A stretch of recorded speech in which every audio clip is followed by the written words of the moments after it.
What's going on, Twin Tiers, and welcome to Twin Tiers Football, brought to you by Simmons Rockwell Ford. Ryan Campbell alongside Karina Norman. And Karina, we're already over halfway through the regular season. That's right, Ryan, and the matchups just keep getting better and better, and now we're entering rivalry territory. Yeah, we are. That's where we start tonight. Corning visiting Horseheads. Both teams off to a pretty strong season so far, and Horseheads, they had a 7-0 lead in the second quarter, but Corning with an answer. Ian Harpster looking downfield. He's got Riley Wells for the leaping catch. Blue Raiders try to chase him down.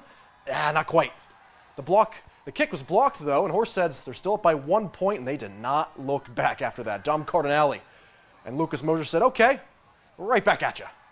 Blue Raiders extend that lead to 8, and Horseheads on the move again before the half. This time it's Bryce Thomas on the give. Finds a lane. There's a nice 16-yard gain, moves the chains. Then just a couple of plays later, they go right back to Mosier. He's able to punch it in. Horseheads, they stay in control most of this game. Horseheads, they win over Corning 35-14.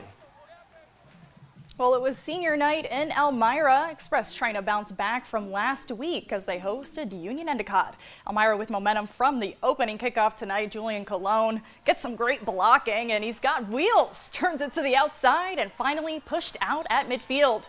Express, they're knocking on the door now. Marcus Brooks Jr. right up the gut, and Elmira is on the board first. All right, ensuing UE possession now. Backed up in their own end zone, quarterback Joseph Generelli Jr. is in trouble, and he's brought down by Tajay Molina Bacombe for the safety. It is quickly 10-0. Tigers in need of a response. Generelli connects with Chad Eldridge for a first down, but this one was all Express tonight. They cruise to a 47-0 win. Wow, that's a way to bounce back. Let's go to top-ranked Waverly on the road, taking on Dryden in the Coaches versus Cancer game. Now the Wolverines on the move here. Junior Cooper Robinson able to find the painted turf on the handoff for 6. And the offense would continue. This time, it's senior Colson Keithley able to get a slant route, no defenders in his way. The Lions not giving up just yet, though. Junior Mello Miles showing off a little bit of the skills on the field on a kick return. Breaking some tackles, gives his team pretty good field position, but Dryden would not be able to convert. The fourth down pass was deflected, and Waverly, they win this one 48-0.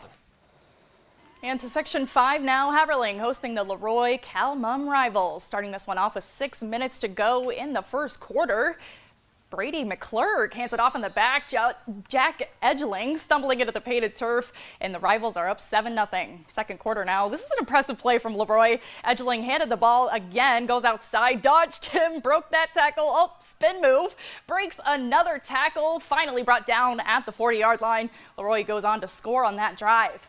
Rams with a response with 3 to go in the half. Gage Thomas throws a long ball, and Brady Hopkins receives in stride, and he's too quick into the end zone. He goes for 6, but the rivals push ahead later in the game. Haverling falling 35-20. Let's go to the northern tier now. Canton taking on Wellsboro in week 7. Let's start this one in the first quarter.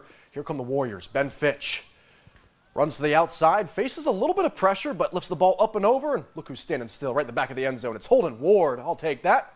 Warriors up 7-0. Now we go to the second quarter. Wellsboro, Hornets getting on the action this time. Griffin Morale steps back in the pocket, floats one over the middle. There's Merrick Masho.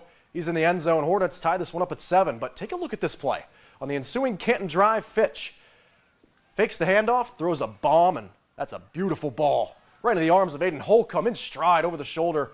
And he's able to dive into the end zone. Warriors take back the lead. Now Canton's defense also making some plays tonight. Bailey Garner this time catches a deflected Hornets ball for the pick. Warriors, they score on it, take a few plays later. They get the victory. 46-34 is your final. All right, well, to the scoreboard now, staying in the NTL. Athens gets back to the 500 mark with a 29-13 win on the road over Wyalusing, and Troy remains unbeaten with a 56-13 win over North Penn Mansfield. Big offensive night for Cowanesque Valley. The Indians beat Northwest Area 43-22. And in Section 4, state-ranked Owego continues their strong season with a 55-20 non-league victory over West Hill, and an 8-man football. Edison falls on the road at Moravia 42-18. Into Section 5, Hornell Arkport Canasarega drops a 40-6 contest to East Rochester Gananda.